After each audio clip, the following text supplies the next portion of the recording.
मेरी ये वीडियो अगर आप रात में देख रहे हैं, अगर आपके कमरे के पास कोई एक खिड़की हो तो प्लीज़ उसको देख लेना कि कोई खिड़की का दरवाज़ा तो नहीं खुला है। अगर खुला है तो जाकर पहले बंद करना, उसके बाद मेरी वीडियो को देखना। तो वो खिड़की की रहस्यमयी कुछ बातें हैं जो आप नहीं जानते हैं शायद, तो मैं इसी वीडियो में कुछ बताने वाला हूँ। और चलिए स्टार्ट करते हैं आज की ये स्टोरी, और इस वीडियो में पूरे अंत तक मेरा साथ दीजिएगा। तो कहानी है 4 लड़कों की, और इस कहानी में ज़्यादा मैं घुसूंगा नहीं और सिर्फ आपको डायरेक्ट कहानी पे लेके चलता हूँ। तो 4 लड़के थे। 4 लड़कों का नाम था रोहन, साहिल, आदू और राहुल। ये 4 लड़के की दोस्ती इतनी अच्छी थी कि एक दूसरे के बिना रह नहीं पाते थे। अगर स्कूल जाता तो बाकी तीनों स्कूल जाते। अगर कहीं जाना होता हो बाहर की तरफ तो ये चारों साथ में जाते थे। अगर खेलते हैं तो चारों साथ में खेलते हैं। कुछ इस तरीके से थी इनकी दोस्ती। और इसी बीच 2016 के लास्ट महीना दिसंबर चल रहा था। तब चारों लड़कों के मन में नया साल मनाने का एक आइडिया आता है। और इस बार आदू कहता है कि ना तो घर में किसी के होगा ना गांव में होगा, ये गांव से कुछ दूर अपना कैंप लगाएंगे और उसी में खाना वाना और डीजे वीजे डांस फुल व्यवस्था रहेगा। तो इसी बीच राहुल कहता है कि वो जगह कहाँ है और कहाँ मिलेगी। तो रोहन कहता है कि मैं एक जगह जानता हूँ ऐसा कि जहाँ पे ना तो कोई आता है ना जाता है दिन में भी, तो रात में कौन जाएगा। तो वो चारों लड़के जाते हैं उस जगह को देखकर और पसंद करते हैं, डिसाइड करते हैं कि 31 तारीख के शाम को यहाँ पे आना है, यहीं भी पार्टी होगी। फिर अगला दिन आता है 31 दिसंबर, और उसी दिन शाम को ये सब कोई अपना सामान वामान लेके जाते हैं, पहुंचते हैं उसी जगह पे। जाने के बाद अपना कैंप लगाते हैं, खाने पीने का सामान जो होता है वो सजाते हैं, और साथ में ये डीजे भी लेके गए थे। और डीजे भी एक जगह किनारे रखते हैं और घड़ी के जैसे बजते हैं 10। खाने पीने का प्रोग्राम चल ही रहा था, और इसी बीच साहिल जाता है डीजे ऑन करता है। चारों लड़के मिलकर झूमने लगते हैं, अपना जो एंजॉय था जो करना था वो करने लगते हैं। और उसी बीच जाकर आदू 4 बियर की बोतल लाता है और अपना एक लेता है, बाकी 3 दोस्तों को देता है। और बियर पीते पीते वो डांस करते हैं। डांस करते करते इतना लेट हो गया था, तभी घड़ी के बज रहे थे 11:55। तो रोहन डांस करते करते झाड़ियों की तरफ देखता है और उसको कुछ दिखाई देता है। एहसास होता है कि कोई झाड़ियों के पीछे कोई लड़की खड़ी हो। तभी अपने दोस्तों को बताता है कि जरा देखो झाड़ी के उस पार कौन लड़की खड़ी है। और जैसे ही रोहन मुड़ता है उसको कोई नहीं दिखाई देता, सिर्फ झाड़ी। और वो जगह जो थी वो सिर्फ झाड़ी और थोड़े सूखे हुए पेड़, ऐसा कुछ माहौल था वहाँ का। और वहाँ से जो रोड थी वो करीब 2 से 4 किलोमीटर दूरी पर एक मेन रोड थी, जहाँ से होकर के ये चारों लड़के आए थे उस जगह पर।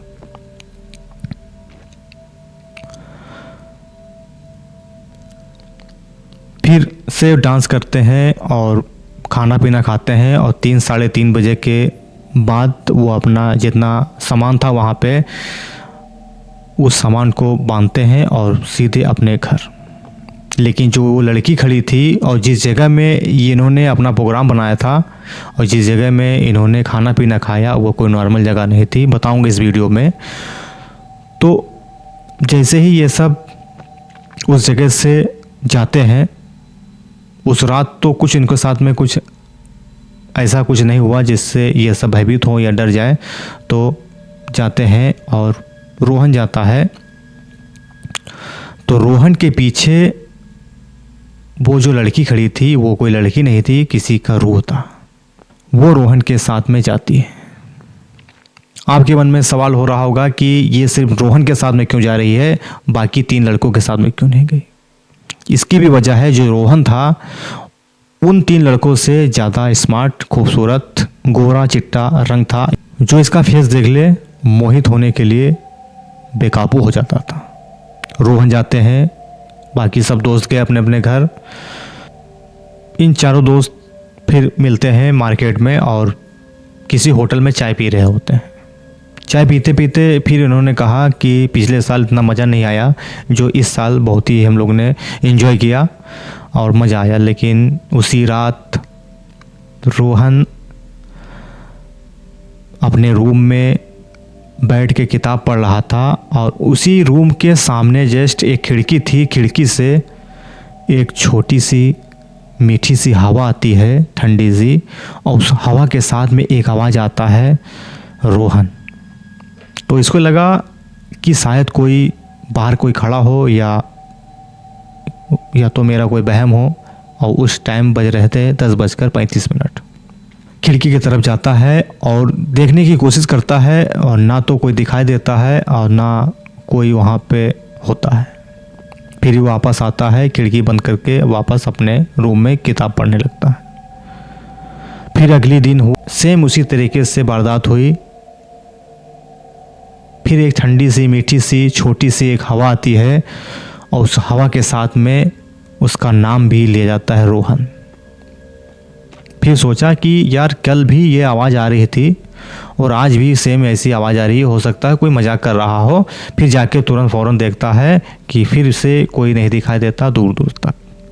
अब जो ये घटना घट रहा था रोहन के साथ में, ये छोटी मोटी थी, नॉर्मल थी, लेकिन एक रात अमावस की रात थी। उस रात में रोहन फिर उस रूम में होते हैं और इस बार मोबाइल में कोई वीडियो या कोई फिल्म देख रहे होते हैं। तो फिर से एक हवा आती है। इस बार जो हवा का झोंका था काफ़ी ज़ोरों से था, ज़ोर से हवा आती है और इस बार एक बार वो रोहन करके नहीं बोलती, वो 2 से 3 बार रोहन रोहन करके आवाज़ आता है। और इस बार रोहन बहुत ही स्पष्ट सुनते हैं कि कोई मेरा नाम ले रहा है।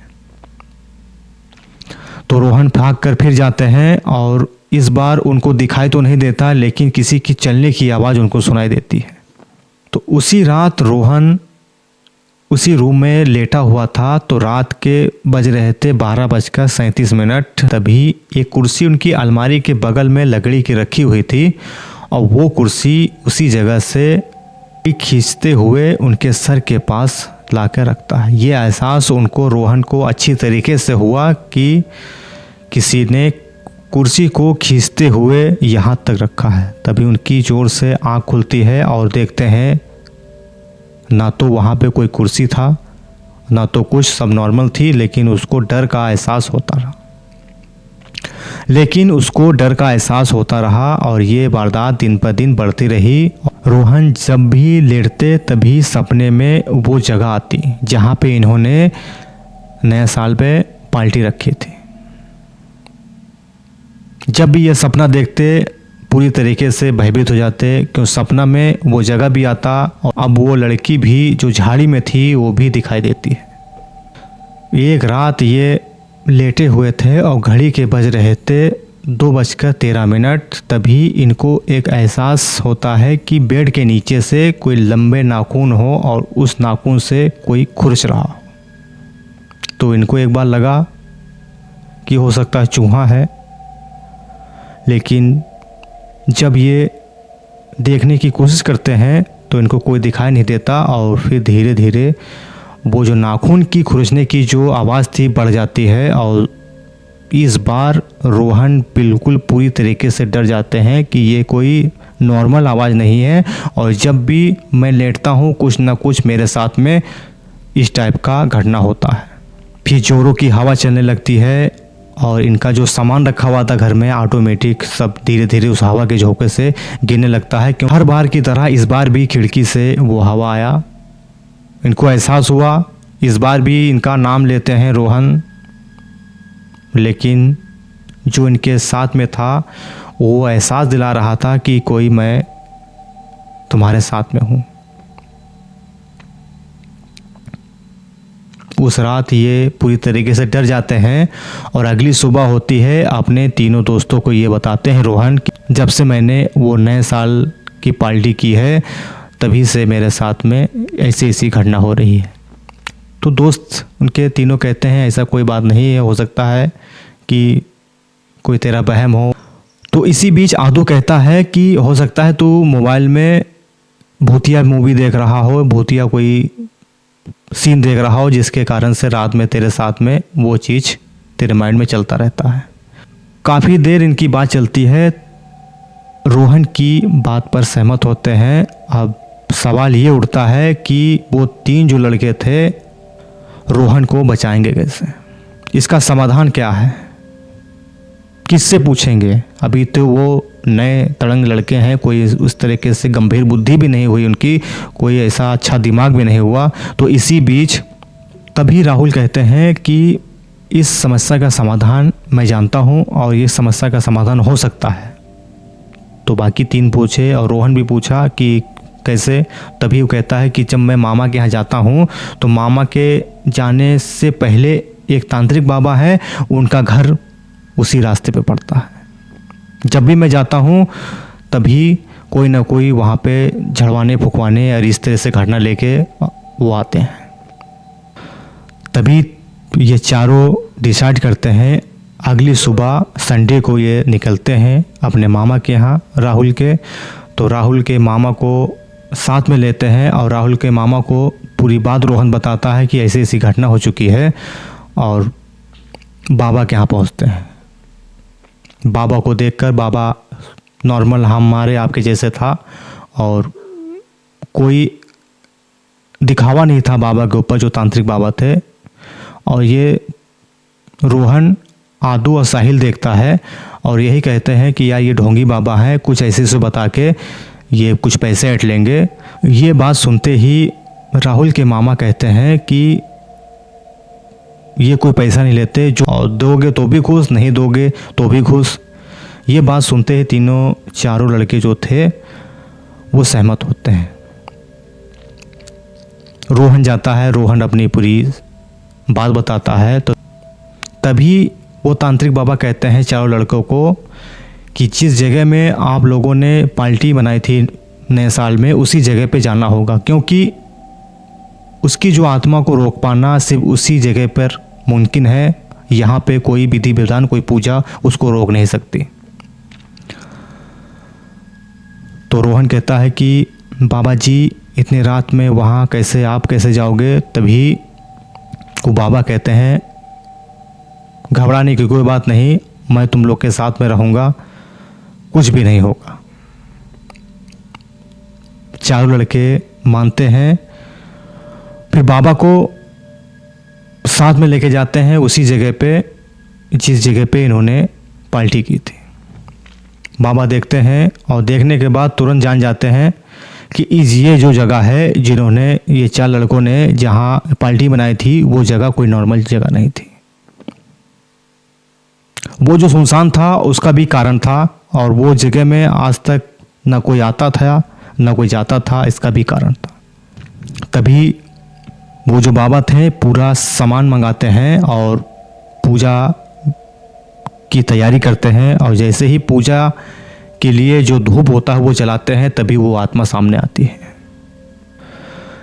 इसमें जो बाबा थे वो उस रूह को देख सकते थे और रोहन देख सकता था। बाकी जो 3 थे वो इस रूह को नहीं देख पा रहे थे। कारण यह है कि रोहन को देखते ही वो आत्मा आकर्षित हो गई थी रोहन के ऊपर। फिर पूजा पाठ स्टार्ट होता है। वो आत्मा आकर बैठती है बाबा जो थे तांत्रिक बाबा के सामने, और वो फिर बाबा पूछते हैं कि इन बच्चों का क्या कसूर है, इस बच्चों ने तुम्हारा क्या बिगाड़ा है। तभी वो आत्मा कहती है कि मुझे रोहन बहुत पसंद है। तभी बाबा कहते हैं ये बच्चे हैं, इनको छोड़ दो, तुमको और कोई दूसरा चीज़ चाहिए तो मैं दे सकता हूँ। बाबा में और उस रूह में बहुत देर बहस चली और आधा तब तक पूजा ख़त्म हो चुका था, और पूजा में सिर्फ था लकड़ियाँ जलाना। और जैसे ही लकड़ियाँ जलाने की कोशिश करते हैं तभी वो रूह कहती है बाबा से कि मेरी मुक्ति ऐसे नहीं मिलेगी, जैसे ही मुझको रोहन मिल जाता है मेरी आत्मा को मुक्ति मिल जाएगी। और ये बात सुनते ही रोहन डर जाता है, और रोहन को डरते हुए उनके तीनों दोस्त पूछते हैं रोहन क्या हुआ। तो रोहन पूरी बात बताता है, और बताने के बाद अब चारों डर रहे होते हैं। इसी बीच बाबा कहते हैं कि तू गलत चीज़ लेने आई है, तेरी ये रास्ता सही नहीं है, तेरे ये ले जाने का तरीका नहीं सही है, अगर तुझको कुछ और भी कुछ अलग चीज़ चाहिए तो मैं दे सकता हूँ। तो रोहन को ले जाने के लिए वो तांत्रिक बाबा से लड़ती है। तो इसी बीच पूजा ख़त्म ही होने वाला था और लकड़ी पे वो तांत्रिक बाबा आग लगाते हैं और कुछ मंत्र पढ़कर भभूति छोड़ते हैं। जैसे ही वो भभूति छोड़ते हैं वो आत्मा उसमें समाकर राख हो जाती है। फिर उसी जगह पर बैठकर चारों लड़के और वो तांत्रिक बाबा एक मंत्र पढ़ते हैं और मंत्र पढ़ने के बाद वो जो राख थी, राख किसी एक बर्तन में रखकर रोहन को देते हैं। कहते हैं किसी नदी में इसको डाल देना और जो नदी हो बहती हो उसी में डालना। तो रोहन कहता है कि मेरे हाथ से बाबा। तो बाबा जो थे वो कहते हैं कि ये तेरे ही हाथ से मुक्ति होगी। तभी रोहन जाता है बहती नदी में, उस राख को डालकर विसर्जन कर देता है और तभी बाबा अपने कुटिया में इन चारों लड़कों को बुलाते हैं और चारों लड़कों को एक ताबीज़ देते हैं और ताबीज़ पहनने के बाद आज की डेट में वो सही सलामत हैं। और उस दिन के बाद ना तो किसी सुनसान जगह में उन्होंने कोई पार्टी की, ना तो किसी पार्टी में गए। और ये थी आज की रियल घटना। तो इतनी सी ही थी ये आज की ये कहानी। अगर ये कहानी आपको अच्छी लगी हो तो लाइक कीजिएगा। अगर इस तरीके से वीडियो देखना पसंद है आपको तो मेरे चैनल को सब्सक्राइब कीजिएगा और अपना ख्याल रखिएगा। और मिलते हैं किसी और नई स्टोरी में और किसी और नई वीडियो में। तब तक के लिए इजाज़त दीजिए। जय हिंद।